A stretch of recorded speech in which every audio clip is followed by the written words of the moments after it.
வணக்கம். மக்கள் நீதிமன்றத்தை நீதி கோரி நாடாமல் இருப்பதற்கு முக்கியமான காரணமாக அமைவது, தாங்கள் நீதி கேட்டு ஒரு வழக்கை தொடர்கின்றார்களாக இருந்தால் அந்த வழக்கு விசாரணை என்பது மிக நீண்ட காலமாக இழுபறியோடு நடந்து கொண்டு போகும். 10 வருடம், 20 வருடம், 15 வருடம், 1 வருடக்கணக்காக ஒரு வழக்கு என்பது நிலுவையில தவணை கொடுக்கப்பட்டு கொண்டே இருக்கும். எனவே இது தொடர்பாக தற்போதைய அரசாங்கம் கவனம் செலுத்தி இருக்கின்றது. முக்கியமாக இந்த சாட்சியங்கள் இருந்தும் இப்ப வரைக்கும் இழுபறியோடு இருக்கக்கூடிய வழக்குகள் உடனடியாக நிறைவுக்கு கொண்டு வரப்பட வேண்டும் என்று ஒரு கலந்த ஆலோசனை என்பது முன்னெடுக்கப்படுகின்றது. ஜனாதிபதி அன்றகுமார் திசாநாயக்க சட்டமா அதிபர், அதே நேரம் ஜனாதிபதி சட்டத்தரணி உள்ளிட்ட உயர் சட்ட அதிகாரிகளோடு ஒரு 2 மணித்தியாலும் கலந்துரையாடல் இடம்பெற்றிருக்கிறது.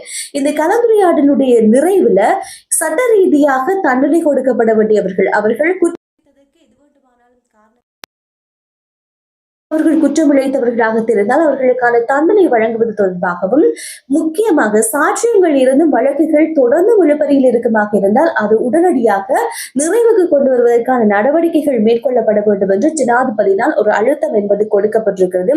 அதே தருணத்துல இந்த கலந்துரையாடல போது நீதி அமைச்சின் ஹர்ஷனரா நாணயக்கார, அதே போல மூத்த அதிகாரி சட்டமா அதிபரும் கலந்து கொண்டிருக்கிறார்கள். அதே நேரம் ஜனாதிபதிக்கு ஒரு தெளிவுபடுத்தலும் வழங்கப்பட்டிருக்கிறது. ஏன் இந்த காலதாமதம் என்பது, வழக்கு என்பது நீண்ட காலமாக இழுபறியாக இருப்பதற்கான காரணங்கள் தொடர்பாகவும், இந்த வழக்கு கோப்புகள் முழுமையாகாமல் இருப்பதற்கான காரணம் பெற்றிருக்கக்கூடிய விஷயங்கள் ஜனாதிபதிக்கு தெளிவுபடுத்தல்களாக வழங்கப்பட்டிருப்பதாகவும் அறிய முடிகின்றது. இந்தியாவினுடைய ரோ அமைப்பை ஒத்து அதை சேர்ந்து பணியாற்றக்கூடிய 400 பேர் இலங்கைக்குள்ளே இப்போது வரைக்கும் வேறு வேறு பிரதேசங்கள்ல இருக்கின்றார்கள். அவர்கள் ஏன் இருக்கின்றார்கள், எதற்காக நாட்டுக்குள் வந்திருக்கின்றார்கள் என்ற காரணங்களை தேடி அறிய வேண்டிய தேவை இருப்பதாக மக்கள் போராட்ட குழுவினுடைய அமைப்பாளர் துமிந்த நாகமுகே அவர்கள் சொல்லியிருக்கிறார். கொழும்புல சனிக்கிழமை இடம்பெற்றிருக்கக்கூடிய ஒரு கலந்துரையாடல் சந்திப்புல கலந்துரையாடி இருந்தார். அதன் போது அவர் இந்த விஷயம் சொல்லியிருக்கிறார். இதோடு மேலதிகமான சில விடயங்களை அவர் சொல்லியிருக்கிறார். முக்கியமாக அவர் சொன்ன கருத்துக்களை அவதானிக்கின்ற நேரம், இந்தியாவுடன்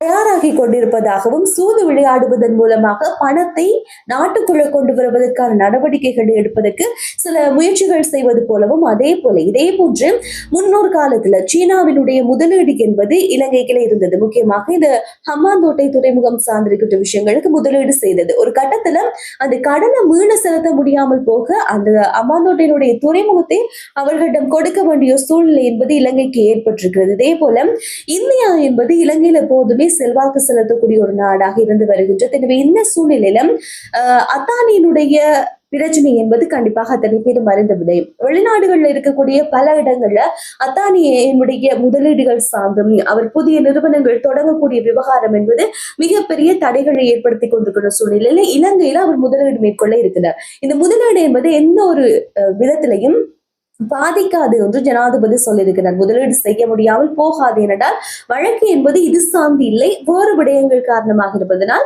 அதானியானால இலங்கைக்குள்ள முதலீடு செய்ய முடியும் என்று அரசாங்கம் சொல்லியிருந்தார்கள். எனவே இந்த விஷயத்தையும் அவர் தொட்டு சென்றிருக்கிறார். அதே நேரம் இலங்கையில 2011ஆம் ஆண்டு எக்கானு சொல்லப்படுகிற ஒப்பந்தம் கொண்டு வர்றதுக்கு முயற்சி செய்தார்கள்.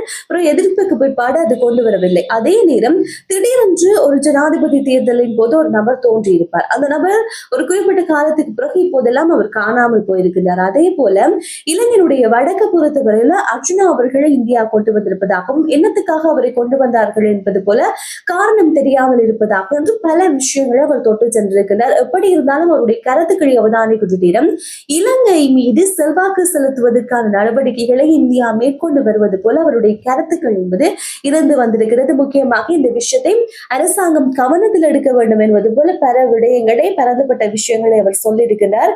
அதே நேரம் அவர் சொன்ன விஷயங்களை அவதானிக்கின்ற நேரம் இலங்கையினுடைய பிடியை, இலங்கையில நடக்கக்கூடிய விவகாரம், அதாவது இப்போது இருக்கக்கூடிய ஒரு பிரச்சனை இல்லாத, இனமுறுகள் இல்லாத ஒரு சூழ்நிலை கொஞ்சம் கொஞ்சமாக தோற்றம் பெறுகிறது. இந்த விடயம் இந்தியாவுக்கு பிடிக்கவில்லை. எனவே அதை குழப்புவதற்கான செயற்பாடுகளாக இதை செய்வது போலவும், முக்கியமாக இந்தியாவுடைய உளவு அமைப்பான ரோ அமைப்புல பணியாற்றக்கூடிய ஒரு 400 பேருக்கும் கிட்ட இலங்கையில அங்காங்கே இருப்பதாக உத்தியோகபூர்வ தகவல் இல்லை, ஆனா இருந்து வருவதாகவும் அவர் சில குற்றச்சாட்டுகளை என்பது முன்வைத்து வந்திருக்கிறார் என்பது முக்கியமான ஒரு விஷயம்.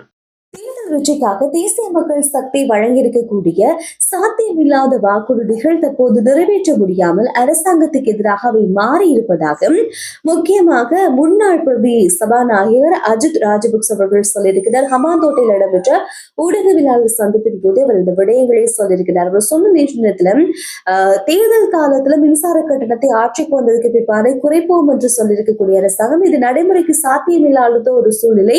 ஆனால் ரணில் விக்ரமசிங்கே அவர்களுடைய புண்ணியத்தால சில விஷயங்கள் இடம்பெற்றதாகவும் தற்போதைய அரசாங்கம் ஏற்றுக்கொள்ள வேண்டும்.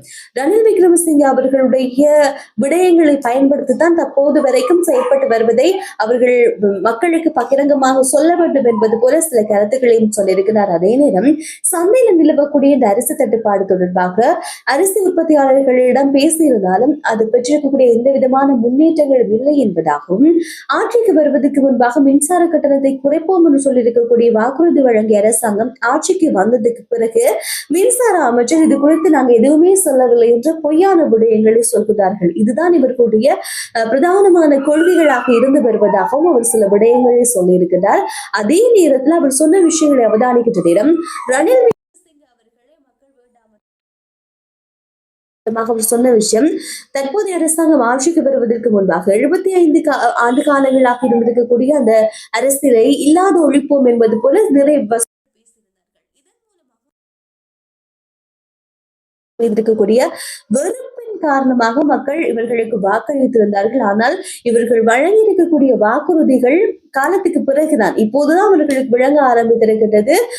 அவை நிறைவேற்ற முடியாது சாத்தியமில்லாத ஒரு விஷயம் என்பதாகவும் ஜனாதிபதி தேர்தலில் அனுரகுமார் திசாநாயக் அவர்கள் வெற்றி பெற்று ரணில் விக்ரமசிங்கே அவர்கள் நிராகரிக்கப்பட்ட நேரத்தில் சில கருத்துக்கள் ஒளியாகிறது. ஒரு காலத்துக்கு பிறகு மக்கள் இதை உணர்வார்கள் என்பதாகவும் எனவே அவர் இந்த விடயங்கள் போன்ற பல விஷயத்தையும் சொல்லி தற்போதைய அரசாங்கத்துக்கு விளங்கி கொண்டிருக்கிறது சொல்வது இலகு செய்வது கடினமான விஷயம் என்பதாகவும் அதே நேரம் நாட்டு மக்கள் இந்த அறிவுபூர்வமாக சிந்திக்காம கோபத்திலையும் விரக்தியிலையும் அது முக்கியமாக வெறுப்பின் காரணமாக தெரிவு செய்திருக்கக்கூடிய ஒரு அரசாங்கத்தினால் பின்விளைவுகளை மக்கள் எதிர்நோக்க ஆரம்பித்திருக்கின்றார்கள் என்பதாக சில கருத்துக்களை அவர் சொல்லியிருக்கின்றார்.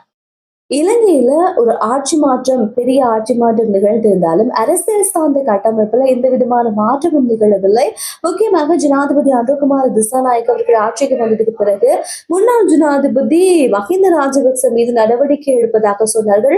அந்த விடயங்கள் இப்போது வரைக்கும் எடுக்கப்படவில்லை என்பதாக கொழும்பு பல்கலைக்கழகத்துடைய பொருளியல் துறை பேராசிரியர் எம் கனகமூர்த்தி அவர்கள் சொல்லியிருக்கிறார். அதே நேரம் மஹிந்த ஒருவேளை அவர்கள் யோசித்திருக்கலாம் மஹிந்த ராஜபக்ச குடும்பத்தை முதல்ல கைது செய்வதை விட்டுவிட்டு அவர்களுக்கு எதிராக ஆதாரங்களை திரட்டியதற்கு பின்பாக கைது செய்யலாம் என்று அரசாங்கம் யோசித்திருக்கலாம். ஆனால் எவ்வாறாக இருந்தாலும் பசில் ராஜபக்சவை பொறுத்தவரையில் தன் மீதோ இல்லாவிட்டால் ராஜபக்ச குடும்பத்தின் மீதும் வழக்கு பதிவு செய்வதோ இல்லாவிட்டால் கைது செய்வதோ முடியாத ஒரு காரியம் என்பதாக சொல்லியிருக்கக்கூடிய விஷயத்தையும் அவர் சுட்டிக்காட்டி இருக்கிறார். தற்போது இந்த விடயம் என்பது கொஞ்சம் பரவலாக பேசப்படுகிறது. பசில் ராஜபக்ச அவர்கள்